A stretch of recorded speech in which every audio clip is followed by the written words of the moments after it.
ونصلي على رسوله الكريم أما بعد. ஒரு மாபெரும் பத்ரு களம், அதை முடித்துவிட்டு அல்லாஹ் சுப்ஹானஹு வ தஆலாவின் பேராதரவுடன் மலக்குமார்களின் உதவியோடு பெருமானார் ஸல்லல்லாஹு அலைஹி வஸல்லம் அவர்களின் துஆ பரக்கத்தினால் முஸ்லிம் சமுதாயம் வெற்றி வாகை சூடியவர்களாக மதீனாவிற்குள் நுழைகிறார்கள். மறுபக்கத்திலே காஃபிர்கள், நம்ம 1000 பேர் இருந்தோமே எப்படி தோற்றோம், ஆயுதங்கள் அதிகமாக இருந்ததே எப்படி நாம் தோற்றோம், முஸ்லிம்களில் இருந்து கையை ஓங்கினார்கள், ஓங்கும் பொழுதே நம்மிடத்தில் காயம் நம்மின் மீது வீழ்கிறது, தலை உருண்டு ஓடுகிறது, அவர்கள் ஓங்குவதற்கு முன்பாகவே நம்மை வெட்டியது யார் என்று பலவிதமான கேள்விகளுடனும் அதிர்ச்சியுடனும் முகம் இருண்டவர்களாக மக்காவை நோக்கி ஓடுகிறார்கள் காஃபிர்கள். இந்த சமயத்திலே மக்காவில் அபு சுஃபியான் அவர்கள் வெற்றிகரமாக வியாபார கூட்டத்தை பாதுகாத்து மக்காக்குள்ளே நுழைந்து விட்டார்கள். எவ்வளவு சொல்லியும் அபூ ஜஹல் தான் இந்த பத்ரு போரை ஏற்பாடு செய்தவன். போனவன் என்ன ஆனா, அந்த போரில் ஜெயிச்சாங்களா இல்லையா, நல்ல செய்தி வருமா கெட்ட செய்தி வருமா என்பதாக யோசித்து கொண்டு அபூ சுஃபியான் அவர்கள் மக்காவிலே காத்து கொண்டிருக்கிறார்கள். இந்த சமயத்திலே அந்த காஃபிர்களின் கூட்டம் மக்காருக்குள்ளே நுழைகிறது. அதில் முதலாவதாக வருபவன் ஜமீல் இப்னு மஅமர் அல் ஃபிஹ்ரி என்கின்ற குடும்பத்தை சேர்ந்தவன். அந்த ஜமீல் இப்னு மஅமர் என்பவன் முதலாவது நபராக உள்ளே மக்காருக்குள்ளே நுழைகிறான். இந்த ஜமீல் இப்னு மஅமரை பற்றி நாம் தெரிந்து கொள்ள வேண்டும். காரணம், அவனை குறித்து தான் இன்றைய தராவீஹ் சிந்தனை. யார் இந்த ஜமீல் இப்னு மஅமர்? மக்காவிலே அவனுக்கு என்று ஒரு திறமை இருக்கின்றது. அவன் என்ன விஷயத்தை கேட்டாலும் உடனே மனனம் செய்து விடுவான். கான ரஜுலன் ஹாஃபிதன் மா யஸ்மஉ, கேட்பதை உடனே மனனம் செய்யக்கூடிய அபாரமான ஞாபக சக்தி கொண்டவன். எனவே தான் மக்கள் அவனை துல் கல்பைன், இவனுக்கு 2 இதயம் இருக்கிறது, அதனால்தான் இவ்வளவு விஷயங்கள் உள்ளே போய் சேகரிக்கப்படுகின்றன என்பதாக இவனுக்கு பட்டப்பெயர் சூட்டினார்கள். 2 இதயம் உடையவன் என்பதாக. அவனும் அதே தான் சொல்லுவான், எனக்கு 2 இதயம் இருக்கிறது, எனவே தான் நான் முஹம்மதை விட அதிகமாக யோசிப்பேன். லீ கல்பானி அகிலு பிஹ்மா அஃலலவின் அக்லி முஹம்மது, முஹம்மதுக்கு இருக்கின்ற சிந்தனைகளை விட எனக்கு இருக்கின்ற சிந்தனை மிகவும் சிறந்தது, என்கிட்ட 2 இதயம் இருக்குது என்பதாக அவனும் சொல்லிக்கொண்டு திரிந்தான். இப்படிப்பட்ட இந்த ஜமீல் இப்னு மஅமர் என்பவன் தான் மக்காவிற்குள்ளே நுழைகின்றான். நுழையும் பொழுது அவன் ஞாபக சக்தியை நான் சொல்லியிருந்தேன், அதற்கு நேர் மாற்றமாக ஒரு விஷயத்தை செய்து கொண்டே வந்தான். கிட்ட வர வர அபு சுஃபியான் அவர்கள் போய் விசாரிக்கிறார்கள். மா ஹாலுன் நாஸ், மக்கள் என்ன ஆனாங்க? மக்கள் எல்லாம் இன்ஹசமு, தோற்று போய்விட்டார்கள், தோற்ற நிலையில் தான் நாங்கள் வருகிறோம். சரி, நீ ஏன் இப்படி வந்திருக்கிற என்பதாக கேள்வி கேட்குறாங்க. என்ன கேட்குறாங்க? இதெல்லாம் இருக்கட்டும், ஃபமா பாலு எஹ்தா நஅலைக ஃபி யதிக வல் உஹ்ரா ஃபி ரிஜ்லிக, நீ தான் பயங்கரமான ஞாபக சக்தி உடையவனாச்சே, செருப்பு பார்த்தா ஒன்று காலில் இருக்குது, இன்னொன்று கையில் போட்டு வரி, என்ன காரணம் என்பதாக கேட்குறாங்க. அவனுக்கு அங்கே பதில் நடந்த அது அதிர்ச்சி தாங்கலை.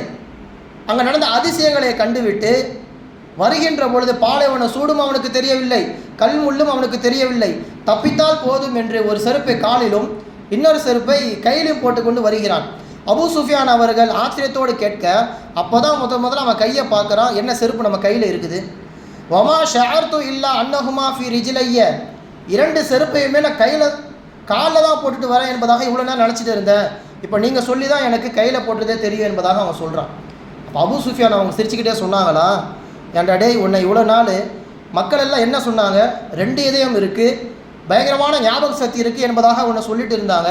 அவங்களுக்கெல்லாம் தெரியாது. இதை பார்த்தா லவ் கான லஹு கல்பானி லமா நசிய நஅலஹு ஃபி யதிஹி, 2 கல்பு உள்ளவன், 2 இதயம் உள்ளவன் யாராவது ஒருத்தனாச்சு இப்படி கைக்கு செருப்பு போட்டுட்டு வருவானா? மக்களுக்கு இந்த விஷயம் தெரிஞ்சிட போது ஒழுங்கு மரியாதை கழட்டு என்பதாக சொல்லிவிட்டார்கள். அப்போ இவனை குறித்தும் இவன் என்ன வாதிட்டான்? 2 கல்வி இருப்பதாக வாதிட்டான். அல்லாஹ் இவனை இங்கே கேவலப்படுத்தி விட்டான். இது மட்டும் இல்லாமல் மக்காவிலே சில முனாஃபிக்கீன்கள் இருந்தார்கள். அந்த முனாஃபிக்கீன்களும் என்ன சொல்கிறார்கள் என்றால், எங்களுக்கும் 2 கல்வி இருக்கிறது, நாங்கள் முஸ்லீம்களோடு இருக்கின்ற பொழுது யஅமுருனி பி கதா, அவர்களோடு இருக்கும் பொழுது இந்த நல்ல நல்ல விஷயங்களை எல்லாம் செய்வோம், காஃபிர்களோடு இருக்கின்ற பொழுது இன்னொரு கல்வி எங்களுக்கு என்ன சொல்லும், இன்னொரு இதயம் யஅமுருனி பி கதா வ கதா, இப்படி கெட்ட விஷயங்களை செய்ய சொல்லும், எங்களால் எதுவுமே செய்ய முடியல என்பதாக இவங்களும் சொல்லுவாங்க. இவங்களுடைய இந்த முட்டாள்தனமான இந்த கொள்கைக்கு ஏற்றவாறே ஸல்லல்லாஹு அலைஹி வஸல்லம் அவர்கள் மீதும் இந்த கொள்கையை திணித்தார்கள். முஹம்மதுக்கும் 2 கல்வி இருக்குது, அவர் நல்லா பேசிக்கிட்டே இருப்பார், திடீர்னு அவருக்கு வஹி வருமாம். வஹி வரும்பொழுது அந்த பேச்சை அப்படியே நிறுத்திவிட்டு வகி வந்த விஷயத்தை சொல்லுவார். அது சொல்லி முடித்தவுடன் எங்கே பேச்சை நிறுத்தினாரோ அதிலிருந்து மீண்டும் ஆரம்பிப்பார். அவருக்கும் 2 கல்வி இருக்குது என்பதாக இப்படியெல்லாம் முட்டாள்தனமான கொள்கைகளை பரப்பி வருகின்ற பொழுதுதான் அல்லாஹ் சுப்ஹானஹு தஆலா குர்ஆனில் இப்படி ஒரு வசனத்தை இறக்குகின்றான்.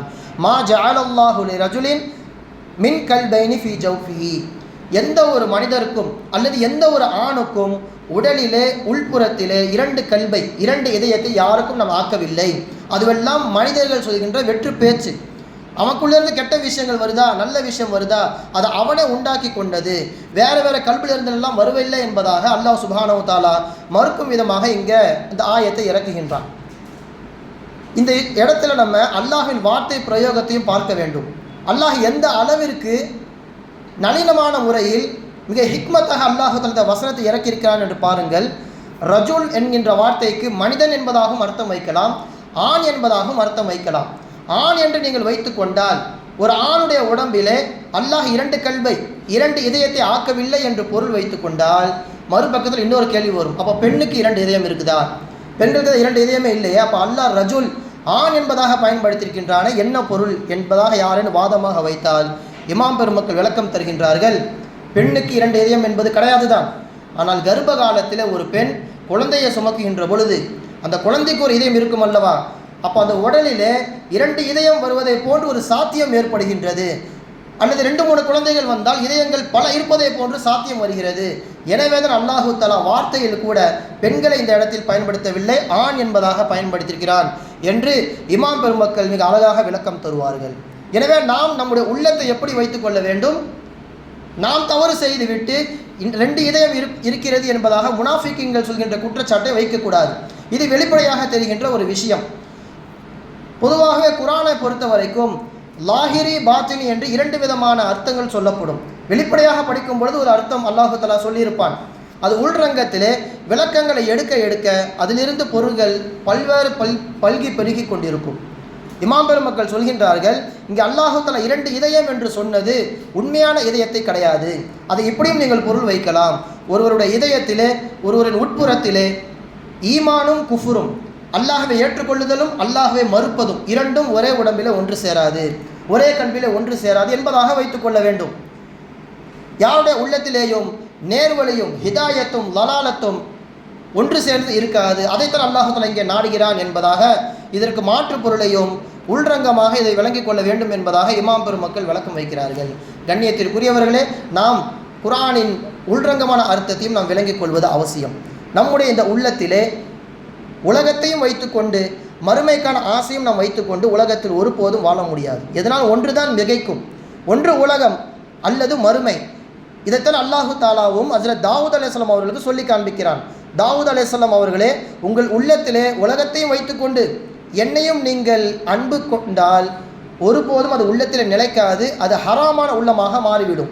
எனவே ஒன்றை அதிலே கலட்டி விடுங்கள். ஒன்று என்னை நேசிக்க வேண்டும் அல்லது உலகத்தை நீங்கள் நேசிக்க வேண்டும். 2ல் எது வேண்டும் என்று சொன்னவுடன் யா அல்லாஹ் நான் உன்னை தான் நேசிக்கிறேன் என்பதாக சொல்வார்கள். எனவே உள்ளம் 2ஐயும் தாங்கிக் கொள்ளக்கூடாது. ஹஜ்ரத் ஈசா அலைஹிஸ்ஸலாம் அவர்கள் வாழ்க்கை வரலாற்றை எடுத்து பார்க்கின்றோம். வாழ்நாள் முழுக்க தலகாணையில் படுத்தது கிடையாது. அவர்கள் வாழ்க்கை குறித்து பேசுகின்ற பொழுது ஃபிராஷுஹு அத்துராப், அவங்களுக்கு மண்ணு தான் பாய், அதுதான் படுத்துப்பாங்க. ஓ விசாதத்துஹு அல் ஹஜர், அவங்களுக்கு கல் தான் தலையணை. எங்கே போனாலும் ஒரு கல்லை தூக்கிட்டு போயிடுவாங்க, அப்படியே பார்க்குற இடத்துல படுத்துருவாங்க. இப்படி துறவற வாழ்க்கை வாழ்ந்து கொண்டிருந்த ஹஜ்ரத் ஈசா அலைஹிஸ்ஸலாம் அவர்களை இப்லீஸ் ஒரு நாள் பார்க்கின்றான். நீங்கள் துறவியாமே, உலகத்தை துறந்தவர்களாமே, மண்ணில் படுக்கிறீர்கள், சரி, செங்கலை எதுக்கு தலையில் வைத்திருக்கிறீர்கள்? அதன் மூலமாக உங்களுக்கு சுகம் ஏற்படுகிறதா? அதன் மூலம் உங்களுக்கு நிம்மதியான தூக்கம் ஏற்படுகின்றதா? இது துறவிக்கான அழகு கிடையாது என்பதாக ஷைத்தான் சொல்ல அந்த செங்கலையும் தூக்கி போட்டுவிட்டு கையால் படுப்பார்கள் ஹஜ்ரத் ஈசா அலைஹிஸ்ஸலாம் அவர்களின். அவர்களுடைய உபதேசங்களில் மிக முக்கியமான உபதேசம் இது. கமாலா யஸ்தகீமு நார் வல் மாஉ ஃபீ இனா, எப்படி ஒரு பாத்திரத்திலே தண்ணீரும் நெருப்பும் ஒன்று சேர்ந்து இருக்காதோ அதே போன்றுதான் லா யஸ்தகீமு ஹுப்புல் ஆஹிரா வத் துன்யா ஃபீ கல்பில் முஃமின், ஒரு முஃமினுடைய உள்ளத்திலே உலகத்தின் அன்பும் இருக்கக்கூடாது, மறுமையின் அன்பும் இருக்கக்கூடாது. எதனால்? ஒன்று தான் இருக்க வேண்டும்.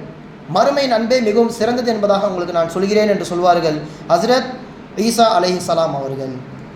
சுலைமான் அலைஹிஸ்ஸலாம் அவங்க வெளியே வந்தாலே அவங்கள சுற்றி ஒரு கூட்டம் இருக்கும். நிழல் படாதவாறு, வெயில் படாதவாறு பறவைகள் எல்லாம் மேகமாக அவர்களுக்கு இருக்கும். அவர்களுடைய வலதுபுறமும் இடதுபுறமும் ஜின்கள் மனிதர்கள் என்று ஒரு பட்டாளமே இவர்கள் வெளியே வந்தால் கூட்டத்தோடு தான் வெளியே வருவார்கள். அந்த சமயத்திலே மக்களின் பார்வையிலே எப்படி ஒரு ராஜ வாழ்க்கை வாழ்கிறார் இந்த மனிதர் என்பதாக சொல்லுவோமே, அந்த அளவிற்கு மக்கள் சுலைமான் அலைஹிஸ்ஸலாம் அவர்களை பார்த்து மெச்சிக் கொண்டிருக்கிறார்கள். இந்த விஷயம் காதில் படுகிறது. காரணம், ரகசியம் பேச முடியாது. என்ன பேசினாலும் காற்று கொண்டு வந்து இவர்களிடம் சேர்த்து விடும். காரணம், காற்று இவருடைய வசத்தில் இருந்தது. ரகசியம் பேச முடியாது, காதுகளிலே இந்த விஷயம் வந்து விழுகிறது. அப்போ சுலைமான் அலைஹிஸ்ஸலாம் அவங்க சொன்ன விஷயம் இது, என்னிடம் இருக்கின்ற படைப்பட்டாளத்தை வைத்து நீங்கள் பெருமை கொள்ளாதீர்கள், இதுவெல்லாம் தற்காலிகமானது தான். ஒரு முஃமினுடைய உள்ளத்திலே எப்படிப்பட்ட எண்ணங்கள் உதிக்க வேண்டும்? ல தஸ்பீஹத்துன் ஃபி ஸஹீஃபத்தி முஃமின் கைரும் மிம்மா உஅதிய இப்னு தாவூத். நீங்கள் ஒரு சுபஹான் அல்லாஹ் சொல்லுங்கள். அந்த சுபஹான் அல்லாஹ் சொல்வது என்பது உங்கள் உள்ளத்தில் சுபஹான் அல்லாஹ் என்று சொல்லக்கூடிய அந்த நியத்தை உதிக்க செய்கிறது. அந்த விஷயம் என்னுடைய படைப்பட்டாளத்தை விட மிகவும் சிறந்தது. காரணம் என்னவென்றால், ஃப இன்னமா உஅதிய இப்னு தாவூத் யதுஹபு வ தஸ்பீஹத்து தபுகா. என்னுடைய இந்த படைப்பட்டாளம் எல்லாம் கூடிய சீக்கிரத்தில் அழிந்துவிடும், நானும் வஃபாத்தாகக்கூடியவன் தான். ஆனால் நீங்கள் சொல்கின்ற அந்த சுபஹான் அல்லாஹ் என்பது அல்லாஹ்விடத்திலே முத்திரையிடப்பட்டதாக பதிக்கப்பட்டு விட்டது.